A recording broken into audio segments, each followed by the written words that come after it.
Un cordial saludo, mi nombre es Juan Castañeda y sean bienvenidos a una nueva entrega relativo en esta vez a las fuentes del derecho internacional. Sin antes de inmiscuirnos en esto o en todo caso explicar de manera breve sobre las fuentes del derecho internacional, tenemos que precisar que la fuente del derecho en sí, como una categoría del cual nosotros nos hemos abocado inicialmente cuando empezamos la carrera del derecho, siempre hemos entendido quizás como un asunto tangencial, como un asunto quizás hasta divergente, ¿no? Hubo un tiempo en el cual la fuente del derecho tenía muy poca importancia en el mundo, inclusive práctico, en el mundo del desarrollo del razonamiento jurídico. Sin embargo, al día de hoy, las fuentes del derecho, y en esto atendiendo muy bien la idea de Ricardo Guastini, que tiene un hermoso libro sobre este asunto, es colocar en énfasis y en un asunto bastante crítico, en un sentido de relevante, ¿no? En el razonamiento judicial, en el quehacer docente, en el tema de la labor de la academia, porque la fuente del derecho al día de hoy no es un asunto recurrible de manera subsidiaria, ¿no? O sea, de manera jerárquica, sino más bien al día de hoy las fuentes de derecho son recurribles de manera horizontal. Por eso es que tenemos donde el derecho puede expresarse no únicamente a través de la doctrina, sino también a través de la jurisprudencia, la ley y otras fuentes del derecho del cual vienen a constituir y vienen a aportar u otorgar al derecho en tener mayores elementos constitutivos para afrontar determinados asuntos que propicia este mundo globalizado. Y aquí viene lo importante, ¿no? Porque sin estas fuentes del derecho, en realidad la ciencia en sí mismo, en su interpretación, aplicación o estudio, estaría pues muy desvalida, ¿no? O en todo caso huérfana de algunas categorías necesarias para instituir mejores aproximaciones y respuestas de lo que pueda presentar el tema de la sociedad contemporánea. Bajo esta explicación, a grandes rasgos de la fuente del derecho, cabe mencionar relativo ya a la fuente del derecho internacional. En ese sentido, nosotros tenemos que mencionar que el derecho internacional en realidad viene a cruzar las fronteras de los estados, ¿no? El derecho internacional atiende a esa lógica de que no hablamos de un solo estado, hablamos de varios estados donde convergen voluntades estaduales, ¿no? Obligaciones y responsabilidades estaduales, por la cual hay que cumplirlas, como también internalizarlos para su cumplimiento a razón del favorecimiento tanto de la democracia como los derechos humanos.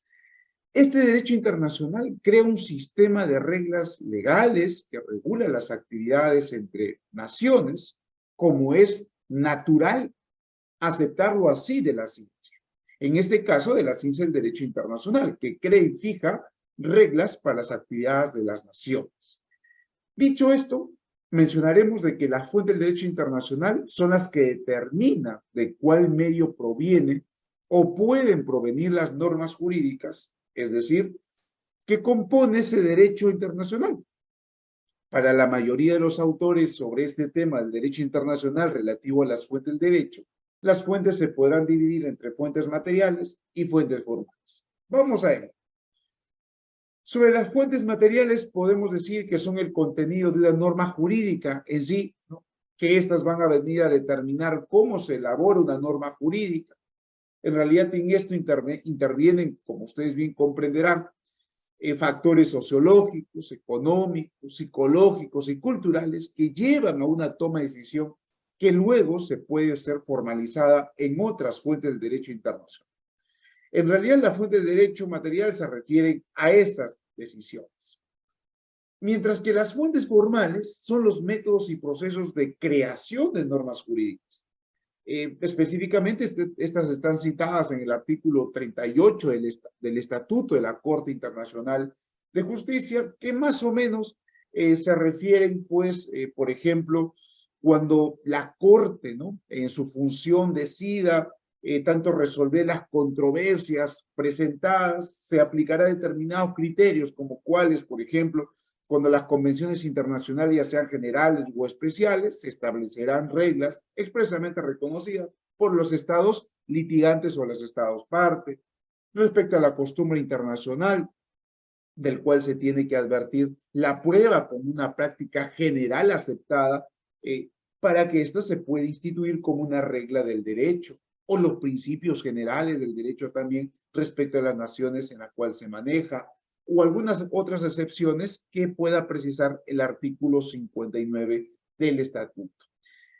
Asimismo, entre estas dos clasificaciones hemos mencionado algunas categorías que sería importante mencionarlas, ¿no? O en todo caso, explicarlas, ¿no?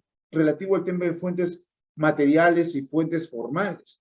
Cuando hablamos, por ejemplo, de tratados internacionales, de manera general debemos recordar y saber de que los tratados generales, o mejor dicho, los tratados internacionales, son la principal fuente del derecho internacional, ¿no? Porque aquí nace, surge, se crea, se acondicionan las obligaciones estaduales. Y estos tratados internacionales sirven para la validación, en principio, o mejor dicho, para la validación de un tratado, es necesario la participación claramente directa del Estado y democrática de los estados involucrados, ¿no? Y estos tratados son justamente la fuente directa, clara y de fácil comprobación, pues es necesaria su documentación por escrito, ratificada y firmada por todos los estados que se comprometen a cumplir sus normas. ¿Qué más podemos advertir cuando hablamos de fuentes del derecho internacional? También el tema de las costumbres internacionales. Si nos preguntamos qué son las costumbres internacionales, son prácticas generales que son aceptadas como un derecho común, como un derecho par, ¿no? Son la segunda fuente principal formal y históricamente la más antigua. Para la formación de una costumbre, a diferencia del tratado, ¿no?, es necesario dos elementos.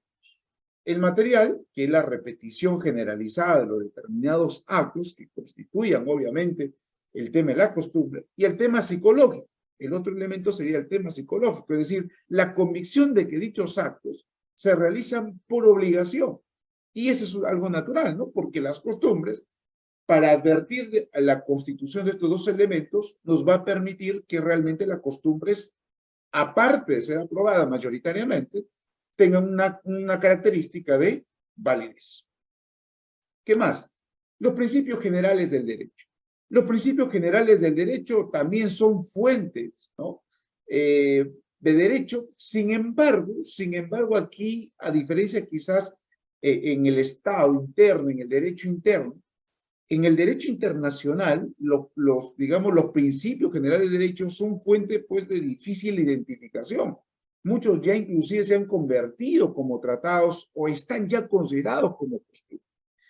Porque al advertir de que los principios son normas que parten del derecho de los estados o derecho doméstico, y que estas comienzan a ser aceptadas en el orden internacional como que ya lo podemos comprender en un tratado o en una costumbre. Por ejemplo, los principios de buena fe, de la protección de confianza, el principio de derecho adquirido, o principios, entre otros, generales de derecho, que ya están, ¿no?, comprendidos en la costumbre o en los tratados internacionales. Pero valga la precisión de que también es una categoría en la fuente de derecho, los principios generales. Asimismo, tenemos medios auxiliares o nuevas fuentes de las cuales se ha denominado, sin perjuicio de la nomenclatura. Hay que reconocer que también estas se basan en las decisiones judiciales, algo de la cual ya por ahí quizás en otra entrega hablaremos sobre el diálogo, ¿no?, interamericano. Y que este es un asunto muy importante porque las decisiones judiciales o la jurisprudencia ha traído consigo interesantes criterios, no únicamente para advertir su forma de resolución, sino porque a través de las decisiones judiciales de los estados también nos entendemos culturalmente respecto a los derechos, ¿no? Entre ellos, por ejemplo, que tenemos como medios auxiliares o nuevas fuentes, tenemos a la jurisprudencia, ¿no?, que básicamente son aquellas interpretaciones hechas por los tribunales que acaban propiamente determinando el sentido de una norma y son consideradas como medio auxiliar para que de ellas puedan surgir nuevas normas, pero ya de carácter de derecho internacional.